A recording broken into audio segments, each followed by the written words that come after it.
Hi friends, good morning, welcome back to my new ব্লগে আপনাদেরকে স্বাগত জানাই। তো ফ্রেন্ডস, অ্যাকচুয়ালি কালকে রাত্রে আমি ভিডিওটা ঠিকঠাক দিতে পারিনি। কালকে ছিল 28 তারিখ, তো আমার হঠাৎ করে একটা বুকিং চলে এসেছিলো, যেটা ছিল স্টিল পার্কের থেকে লালগোলা, মুর্শিদাবাদ লালগোলা, যেটা জঙ্গিপুরের থেকে আরও 30 কিলোমিটার। তো ফ্রেন্ডস, কাল রাত্রি 12টা নাগাদ আমি দুর্গাপুর থেকে রওনা দিয়েছিলাম লালগোলার উদ্দেশ্যে। তো আমি লালগোলায় এসে পৌঁছাই ভোর চারটা নাগাদ। তো সেখানে একটু দাঁড়ানোর পর একটু চোখে মুখে জল নিয়ে চাটা খাওয়ার পর ফ্রেশ হয়ে আমি এখন বাজে ভোর 5টা। তো আমি জাস্ট লালগোলা থেকে বেরিয়ে চলে এসেছি। এখন আমি যে রোডটা রয়েছি, এই যে আমার দেখতে পাচ্ছেন, এই যে রোডটা আসছে আমাদের, মানে উল্টো দিক দিয়ে দেখাচ্ছি, এই রোডটা আসছে আমাদের কলকাতা, ডাইরেক্ট কলকাতা টু শিলিগুড়ি। এই রোডটা হচ্ছে শিলিগুড়ি। আর এইদিকে যে রোডটা আপনাদেরকে দেখাচ্ছি, মানে এই দিকে রোডটা, এটা আমাদের শিলিগুড়ি থেকে রোড আসছে পুরো কলকাতা।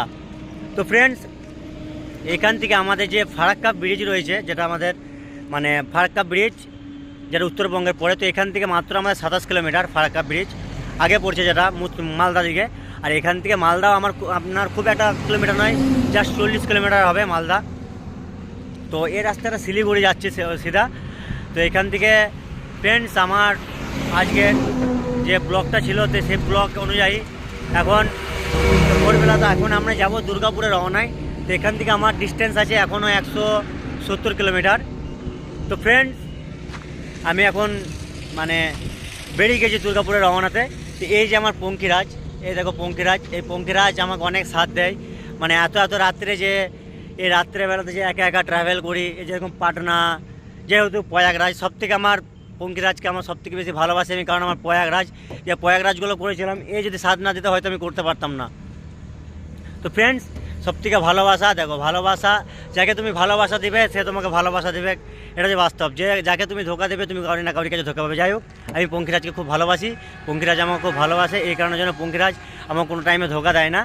তো আমার যাই হোক, এরকম করে আমার মোটামুটি কিছুদিন মাঝখানে 2-3 দিন আমি বসে গেছিলাম, যে গাড়ি যেহেতু বুকিং আসা নাই, তো একটু অন্য মনস্ক লাগছিলো, যেহেতু বুকিং আসা নেই বা বুকিং হচ্ছিলো না। তো বাট ফাইনালি কালকে রাতে বুকিং হলো, আজকের কমপ্লিট। তারপর রিসেন্ট চেষ্টা করবো আরও ভালো বুকিং করার, ভালো ভিডিও শ্যুট করার। যেহেতু আমি একা, আপনাদেরকে বারবারই বলি যে একা ড্রাইভিং করতে হয়, সেই অনুযায়ী কোনো ড্রাইভিংয়ে ভিডিও করতে পারি না। তো সেই কারণের জন্য দাঁড়িয়ে পথে যেটুকু আপনাদেরকে আপডেট দিতে পারি, ভালোবাসার খাতিরে আপনাদেরকে জানাতে পারি যে রাস্তাটা দিয়ে আপনারা যেতে পারবেন, বা এই রাস্তাটা এখানে কোথায় গিয়ে ঠিকছে, এইটুকুই। যাই হোক, এই দেখুন NBSTC উত্তরবঙ্গের বাস পেরিয়ে যাচ্ছে। তো ফ্রেন্ডস, চলো টাটা বাই বাই, আজকের ব্লগটা এখানেই কমপ্লিট করলাম। আমার ভিডিও যদি কারোর ভালো লেগে থাকে তো একটু শেয়ার করো, কমেন্ট করো। আর ফ্রেন্ডস, আমি একটা জিনিস বলে রাখি, আমি হচ্ছে RCBর বড় ভক্ত, আজ 17 বছর ধরে ভক্ত, এবছরও ভক্ত।